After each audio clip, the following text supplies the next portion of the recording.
क्योंकि TV industry में आने से पहले मुंबई आने से पहले बड़े छोटे छोटे काम हम सभी करते हैं अपनी पॉकेट मनी के लिए। तो मुझे जब हम लोग कनाडा में हम लोग टोरंटो फिल्म फेस्टिवल के लिए गए, तो तब मुझे बातों बातों मैंने नंता मैम से शेयर किया। मैंने कहा मैम, मैं ना एक बार कोक कंपनी जो कोका कोला, उसमें एज ए हेल्पर काम करता था।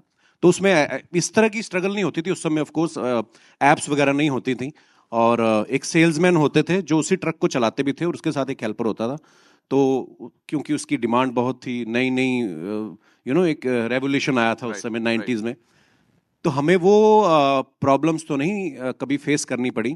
हाँ, मेहनत होती थी ऑफ कोर्स, लेकिन जब ये फिल्म की मैंने स्क्रिप्ट पढ़ी और फिर नंदिता मैम ने इतनी रिसर्च के साथ बताया कि ये किस तरीके से ये लोग अपना काम करते हैं, इनको कितना एक पर डिलीवरी पैसा मिलता है और कितना मुश्किल है इनके लिए। सो कहीं ना कहीं वो जिंदगी मैंने बड़ी करीब से देखी हुई है अपने शहर में। ठीक है, समय के हिसाब से थोड़ी थोड़ी चीजें बदलती रहती हैं, पर मेरे लिए शायद इतना मुश्किल नहीं था। और दूसरी बात, डिलीवरी बॉय की जिंदगी कैसी होती है ये जिगाटो में दिखाया गया है। जिगाटो 17 मार्च को थिएटर्स में रिलीज होगी। जिगाटो बेहद इमोशनल और आंखें खोल देने वाला ट्रेलर रिलीज किया गया है। इस फिल्म के जरिए कॉमेडियन कपिल शर्मा लंबे समय बाद एक्टिंग की दुनिया में वापसी करने जा रहे हैं। इससे पहले उनकी 2 फिल्में आई थी जो फ्लॉप रही थी। नंबर 1 किस किस को प्यार करूं, नंबर 2 फिरंगी।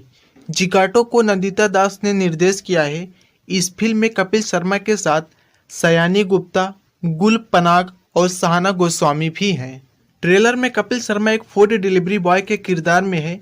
मूवी में इनका नाम मानस रहता है, इनकी पत्नी का नाम प्रतिमा रहता है, इनके 2 बच्चे भी हैं।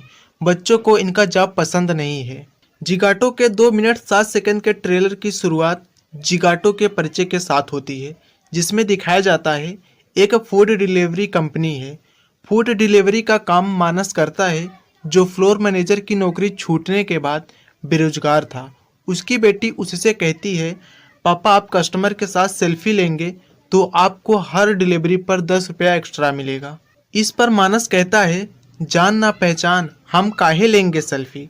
इन दोनों संवादों के बीच एक फूड डिलीवरी बॉय के परिवार की पूरी स्थिति दिखाई जाती है। फिल्म में साधारण से घर में चारपाई पर लेटी माँ उसे दवा देती उसकी पत्नी दिखाई देती है।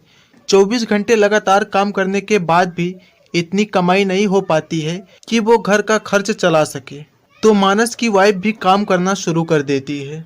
इसके साथ ही ट्रेलर में एक फूड डिलीवरी बॉय का पूरा संघर्ष दिखाया जाता है, कैसे उसे एक एक डिलीवरी के लिए मेहनत करना पड़ता है, थोड़े से पैसे के लिए शहर के कोने कोने में जाना पड़ता है, एक्स्ट्रा काम के लिए पैसे भी नहीं मिलते।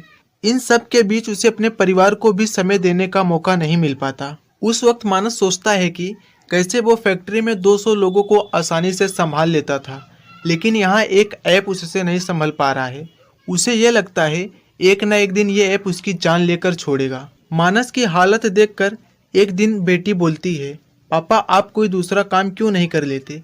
बेटी के सवाल से हैरान मानस बस इतना कह पाता है, बेटी लोगों को खाना खिलाना तो पुण्य का काम होता है। दूसरी तरफ मानस की पत्नी भी दूसरे के घरों में काम करती है। जो मजदूर है वो मजबूर है।